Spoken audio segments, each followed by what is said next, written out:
आशा करता हूँ आप सब बहुत अच्छे होंगे। पिछले वीडियो में जैसे हमने साहित्य के इतिहास के बारे में जाना था और फिर उसमें आदिकाल और भक्तिकाल पढ़ा था। आज हम उसी को कंटिन्यू करते हैं। आगे हम रीतिकाल पढ़ेंगे। रीतिकाल रीतिकाल रीतिकाल का अगर हम काल देखें तो 1650 से 1850 तक इसका काल माना जाता है। इसका हम रीतिकाल के अन्य नाम से जैसे जाने, कई नाम हैं इसके। जैसे अन्य नाम है उत्तर मध्यकाल भी कहते हैं, श्रृंगार काल भी कहते हैं, अलंकृत काल कहते हैं, कला काल कहते हैं। रीति निरूपण की प्रधानता होने के कारण आचार्य रामचंद्र शुक्ल ने इसे रीतिकाल कहा। किस कारण? रीति निरूपण की प्रधानता होने के कारण आचार्य रामचंद्र शुक्ल ने इसे रीतिकाल नाम दिया। ठीक है। रीतिकाल को पहले उत्तर मध्यकाल भी कहा जाता था, ध्यान रखना। परंतु शुक्ल जी ने रीति की प्रमुखता को, लक्ष्य को, इसका नाम, लक्ष्य के अनुसार इसका नाम रीतिकाल रखा।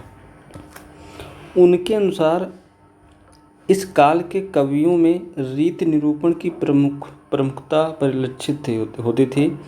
श्रृंगार का नाम किसने दिया? विश्वनाथ प्रसाद मिश्र ने श्रृंगार का नाम दिया, तथा अलंकृत काल मिश्र बंधुओं ने नाम दिया। कला की प्रधानता को देखते हुए कुछ विद्वानों ने इसे कला काल भी कहा। ओके, आगे देखते हैं रीतिकाल के वर्ग। कुछ रीतिकाल के वर्ग क्या हैं? रीतिकालीन कवियों को 3 वर्गों में बांटा गया, ध्यान रखना। एक है रीतिबद्ध, दूसरे हैं रीति मुक्त, तीसरे हैं रीति सिद्ध। तो रीतिबद्ध में देखते हैं, रीतिबद्ध में जिन्होंने लक्षण ग्रंथ मतलब रीति ग्रंथ लिखकर रीति निरूपण किया, जैसे देव, केशवदास, चिंतामणि आदि ने, तो उनको रीतिबद्ध कहते हैं। रीति मुक्त जो रीति के बंधन से पूरी तरह मुक्त थे, मतलब रीति के बंधन थे, जैसे घनानंद, बोधा, आलम, ठाकुर आदि जो हैं रीति मुक्त कहलाए। फिर रीति सिद्ध जो थे, रीति सिद्ध जिन्हें रीति की जानकारी थी परंतु उन्होंने लक्षण ग्रंथ नहीं लिखा, जैसे बिहारी दास, रीतिकाल के प्रतिनिधि कवि बिहारी दास हैं। ठीक है। उनके ग्रंथ का नाम क्या है? सतसई। सतसई बहुत ही फेमस ग्रंथ है। बिहारी सतसई का संपादन रत्नाकर ने बिहारी रत्नाकर के नाम से किया था। ठीक है। फिर बिहारी सतसई के दोहों की कुल संख्या, अगर बिहारी सतसई जो ये है ग्रंथ, उनके दोहों की संख्या पूछा जाता है कई बार, कितनी है? 713 है। अन्य दोहे अप्रमाणित हैं, मतलब वो प्रमाणित नहीं है। उनकी संख्या 713 है। ठीक है। अब रीतिकाल के प्रमुख कवि देखते हैं। रीतिकाल के प्रमुख कवि जैसे चिंतामणि है। चिंतामणि इन्होंने कौन कौन रचनाएं की? जैसे कविकुल कल्पतरु, काव्य विवेक, श्रृंगार मंजरी, रस विलास। ओके। अब भूषण को देखते हैं। इन्होंने शिवराज भूषण, छत्रसाल दशक, शिवा बावनी, अलंकार प्रकाश आदि सारे ग्रंथ रचे। अब आगे चिंतामणि ने ललित ललाम नामक ग्रंथ रचा, मतिराम सतसई, अलंकार, पंचाशिका, रसराज आदि नामक रचनाएं रची। ओके, आगे देख। दूसरे हैं बिहारी जी की रचना सबसे फेमस है बिहारी सतसई। ओके। फिर आगे देखते हैं देव ने कौन कौन सी रचना रची? भाव विलास, रस विलास, भवानी विलास, कुशल विलास, प्रेम तरंग, काव्य रसायन, देव शतक, राधिका विलास। आगे देखते हैं घनानंद ने वियोग बेली, सुजान हित प्रबंध, प्रीति पावस, कृपा कंद निबंध। ओके। अब बोधा ने कौन सी रचना की? विरह वारिस, इश्कनामा। बोधा की बहुत ही फेमस है इश्कनामा, इनकी रचना। ठीक है। फिर पद्माकर की जैसे पद्माभरण, जगत विनोद, गंगा लहरी, प्रबोध पचासा, कवि पच्चीसी। आगे ग्वाल कवि देखते हैं। ग्वाल कवि ने रसिकानंद, यमुना लहरी, रसरंग, दूषण दर्पण, अलंकार भ्रमर भंजन, दृश्य शतक आदि रचना रची। सेनापति ने कौन सी?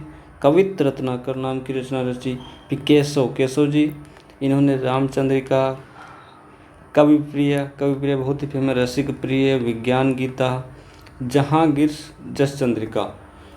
ठीक है। आगे देखते हैं आगे केशवदास जी के बारे में कुछ जानते हैं। केशवदास को रीतिकाल का पहला कवि माना जाता है तथा चिंतामणि को रीतिकाल का प्रवर्तक और आचार्य रामचंद्र शुक्ल ने माना है। ठीक है, मतलब केशवदास जी को रीतिकाल का पहला कवि तथा चिंतामणि को रीतिकाल का प्रवर्तक किसने माना है? आचार्य रामचंद्र शुक्ल जी ने माना है। फिर केशव को कठिन काव्य का प्रेत भी कहा जाता है। बहुत ही इंपॉर्टेंट पॉइंट है, कई बार एग्जाम में पूछा गया है दोस्तों कि किस कवि को कठिन काव्य का प्रेत कहते हैं, तो केशव चंद्र सेन जी थे। ठीक है, उन्हें सर्वाधिक सफलता संवाद निरूपण में मिली। वस्तुतः रीति ग्रंथों की अविरल परंपरा केशव के 50 वर्षों बाद चिंतामणि से प्रारंभ हुई। इसी कारण आचार्य रामचंद्र शुक्ल जी ने चिंतामणि को रीतिकाल का प्रवर्तक माना है तथा केशव को रीतिकाल का प्रथम कवि भी माना है। ठीक है, अब हम रीतिकाल के कुछ प्रबंध काव्य लोगों के बारे में देखते हैं, जैसे लेखक और उनकी प्रबंध काव्य कौन कौन से। देखो चिंतामणि में उनके प्रबंध काव्य कौन सा है? रामाश्वमेघ, कृष्णचरित्र, रामायण। ठीक है, मंडन के हैं जानकी जूको ब्याह। ठीक है, पुरंदर माया। ठीक है, फिर है संग्राम सार। ठीक है, आगे देखते हैं कवि कुलपति मिश्र जी का जैसे रामचरित से कृष्णचरित्र। फिर सूरत मिश्र का प्रबंध काव्य कौन सा है? नैषध चरित्र। फिर है गुमान मिश्र का जुगल विलास है। फिर है राम सिंह का क्या है? हिम्मत बहादुर विरुदावली। ठीक है, पद्माकर हिम्मत बहादुर विरुदावली। फिर ग्वाल कवि जैसे हम्मीर हट, विजय विनोद, काव्य पचीसी, छत्र प्रकाश। फिर हैं चंद्रशेखर वाजपेयी का हम्मीर हट। उसके बाद आगे हम रीतिकाल के कुछ नाटक देखते हैं। रीतिकाल के नाटक देखिए, जैसे जसवंत सिंह ने लिखा है प्रबोध चंद्रोदय नाटक। ठीक है, फिर नेवाज ने लिखा है शकुंतला नाटक। फिर सोमनाथ ने लिखा है माधव विनोद नाटक। फिर ठीक है, देव ने लिखा है देवमाया प्रपंच नाटक। फिर हैं ब्रजवासी दास, इन्होंने प्रबोध चंद्रोदय नाटक।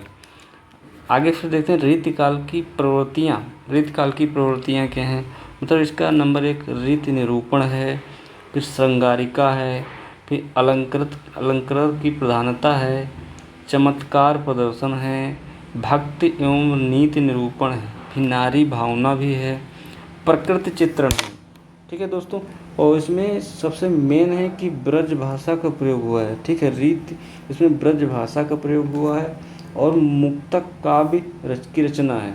दोहा, सवैया, कवित्व, छंदों का प्रयोग भी हुआ है। ठीक है, तो आज हम दोस्तों यहीं तक रखते हैं।